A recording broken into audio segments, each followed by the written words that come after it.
If you were anywhere near a TV in 2012, you probably remember ads like these. Tell him, for real job growth, stop spending and cut the debt. He's the $200 million man. The groups behind them, groups like Crossroads GPS and the League of Conservation Voters, could see their ability to influence elections next time around limited, big time. Tuesday, the Treasury Department announced new guidelines for defining these tax-exempt groups, also known as 501c4s. According to the Wall Street Journal, the new guidance would curtail a broad array of these tax-exempt entities' activities, including campaign advertising, voter registration, get-out-the-vote efforts, and distribution of voter guides and campaign materials. If you're wondering the reason for all of this, think back to the Supreme Court's landmark 2010 Citizens United ruling.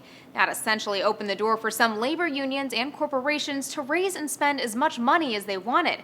And best part, they could keep their donors secret. There are a lot of donors that don't want their names in the paper. They're afraid of boycotts. They're afraid of being called names. And so C4 Groups has given those donors on left and right a way to spend money and get money in politics. Under current regulations, these nonprofit groups may conduct political activity as long as their primary activity promotes social welfare. In other words, they can spend as much money as they want to influence elections so long as they are independent of candidates. If that sounds a little shady, it's because it is. That part of the tax code can apply to everyone from a local volunteer fire department or Rotary Club to the Koch brothers' conservative group Americans for Prosperity, which poured tens of millions of dollars into a campaign to defeat President Obama back in 2012. All qualify as 501c4s so long as they're not telling you who to vote for, at least not directly. But that's a standard that's hard to define, as the Washington Post's Ezra Klein explains. Nowhere does the IRS mention an organization formed by top political operatives for the clear and obvious purpose of re-electing or defeating the president. But that's what 501c4s have become. The new rules attempt to further define them by saying candidate-related political activity does not promote social welfare.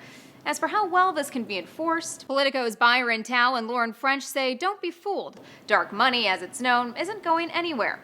Even if the Obama administration takes an aggressive stance when the final regulations are released, political groups could circumvent the rules by converting into other types of entities not governed by the rules.